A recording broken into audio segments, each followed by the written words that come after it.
Have you ever outgrown people, but not yet found where you belong next? There's a phase of growth that almost nobody talks about. Not the beginning, where everything falls apart, and not the ending, where your life finally starts making sense again. I mean the middle, that strange, quiet space in between. The phase where you've already walked away from the things that were hurting you, but you haven't yet found the life that's meant for you. And honestly, that space can feel unbearably lonely. Because one day, without even realizing it, you wake up and your entire world sounds different. Your phone stops buzzing. The conversations get shorter. The invitations disappear. The people you used to spend every weekend with slowly become strangers. And suddenly, you're sitting alone with your own thoughts in a silence so unfamiliar that it almost feels wrong. At first, you think something is broken. You think maybe you failed socially. Maybe you became boring. Maybe you're too distant now. Maybe people stopped caring. But sometimes none of that is true. Sometimes you're just growing, and growth has a way of making old spaces stop fitting. That's the painful part nobody prepares you for. Because leaving toxic environments sounds empowering when people talk about it online. Protect your peace, choose yourself, walk away. Those words sound beautiful until you actually do it. Because after you walk away, there's silence. A heavy kind of silence. The kind that echoes. The kind that makes you question whether you made the right decision at all. Especially if you spent years adapting yourself just to survive certain environments. Some people become versions of themselves purely out of necessity. They laugh louder around certain people. They stay quieter around others. They tolerate disrespect because confrontation feels exhausting. They become available all the time because they're afraid of being abandoned. And after years of constantly adjusting yourself to fit everyone else's expectations, you forget what you actually sound like underneath all of it. So when those people disappear, or when you finally distance yourself, you don't immediately feel free. You feel empty. Because the noise that distracted you from yourself is finally gone. And now it's just you. Your thoughts, your habits, your fears, your unresolved emotions, your uncertainty. And for a while, it can genuinely feel like you're floating through life without belonging anywhere. You outgrew your old world, but your new world hasn't arrived yet. That in-between stage is terrifying because humans naturally crave familiarity. Even painful familiarity can feel comforting. That's why people sometimes return to friendships that drained them, relationships that broke them, environments that suffocated them. Not because those places were healthy, but because they were known. And when you're standing in unfamiliar silence, the past suddenly starts looking softer than it really was. Your mind romanticizes what hurt you. You remember the good moments, the laughter, the comfort, the routine. But you forget the exhaustion, the anxiety, the way you constantly felt misunderstood, the way you had to shrink yourself just to stay accepted. Sometimes loneliness makes us nostalgic for versions of ourselves that were quietly suffering. And that's dangerous. Because healing can feel emptier than dysfunction in the beginning. Toxic environments keep your nervous system constantly stimulated. There's always drama. Always emotional chaos. Always tension. Always something demanding your attention. But peace? Peace is quiet. And if you're not used to peace, it can feel uncomforting at first. Almost suspicious. Like your brain keeps waiting for something bad to happen. That's why this stage matters so much. Because this silence is not punishment. It's recalibration. Your nervous system is finally learning what safety feels like. And safety often feels unfamiliar before it feels comforting. For the first time in a long time, you're not surviving people. You're meeting yourself. And that meeting can feel awkward at first.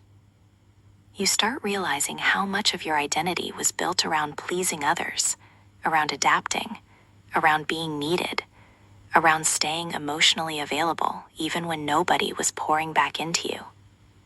You realize how often you abandoned yourself just to maintain connections.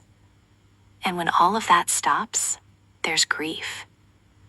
Not just grief for people, but grief for the version of you that kept begging for acceptance in places that could never truly hold you. That version deserved better too. The difficult thing about growth is that it rarely looks beautiful while it's happening. Most of the time, it just looks like isolation, confusion, stillness, crying at random hours, questioning yourself, staring at the ceiling wondering if everyone else has life figured out except you. But they don't. A lot of people are just distracting themselves loudly enough to avoid hearing their own emptiness. And maybe that's why solitude feels so intense now. Because there are no distractions left. No constant social noise. No pretending. No performing. Just honesty. And honesty can be uncomfortable before it becomes freeing. You begin noticing things about yourself that you ignored for years. What genuinely makes you happy? What drains you? What kind of energy your body rejects immediately? What conversations leave you feeling lighter? What people make you feel safe instead of anxious? You slowly stop craving attention from people who only appreciated the version of you that abandoned yourself for them. And little by little, your standards change. Not just for relationships, but for everything. Your time, your energy, your peace, your environment. You stop wanting to be everywhere. You stop needing to prove yourself constantly. You stop forcing connections that feel one-sided. And yes, it gets lonely sometimes. Very lonely. There are nights where the silence feels so loud that you almost want to go backward. You almost text the person you promised yourself you'd let go of. You almost return to old habits just to feel something familiar again. But every time you resist that urge, you build trust with yourself. You prove that your loneliness is not stronger than your self-respect. And that changes you. Quietly, deeply, permanently. One thing nobody says enough is that solitude reveals who actually knows how to be with themselves. Because when external validation disappears, you finally see your relationship with your own mind. Some people immediately panic in silence. Others slowly learn to breathe inside it. And maybe that's what the stage is really teaching you. How to exist without constantly needing noise to confirm your worth. How to enjoy your own company. How to stop treating being alone as evidence that you are unloved. Because those are not the same thing. Being alone is temporary, but constantly surrounding yourself with people who make you feel unseen, that damages something much deeper. There's a specific kind of loneliness that comes from sitting in a crowded room and still feeling emotionally disconnected from everyone around you. That loneliness hurts more than physical solitude ever could. At least in solitude, you have space to heal, space to think, space to rebuild yourself honestly. And eventually, something beautiful starts happening. The silence stops feeling empty. It starts feeling peaceful. You begin creating routines that belong to you. You discover small things that genuinely comfort you. Morning coffee alone, late night walks, reading quietly, watching something that makes you laugh, learning new things, praying with focus, sitting with your thoughts without fearing them. And slowly, your life starts feeling less like survival and more like home. Not because everything became perfect, but because you stopped betraying yourself just to avoid loneliness. That's real growth. Not becoming louder, not becoming colder, not becoming emotionless, but becoming honest. Honest about what hurts you. Honest about what you deserve. Honest about the environments your soul can no longer survive inside. And eventually, the right people do arrive, but differently this time.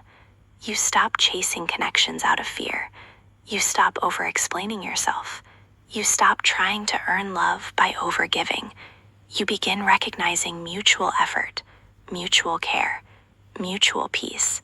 And because you spent time alone learning yourself, You no longer confuse attention with connection. That waiting room eventually ends. It always does. But while you're inside it, it can feel endless. So if your life feels unusually quiet right now, if your circle became smaller, if you feel disconnected from your old self but uncertain about your future, maybe you are not lost. Maybe you are simply between versions of yourself. And maybe this quiet season isn't empty at all. Maybe it's preparing you for a life that no longer requires you to abandon yourself just to belong.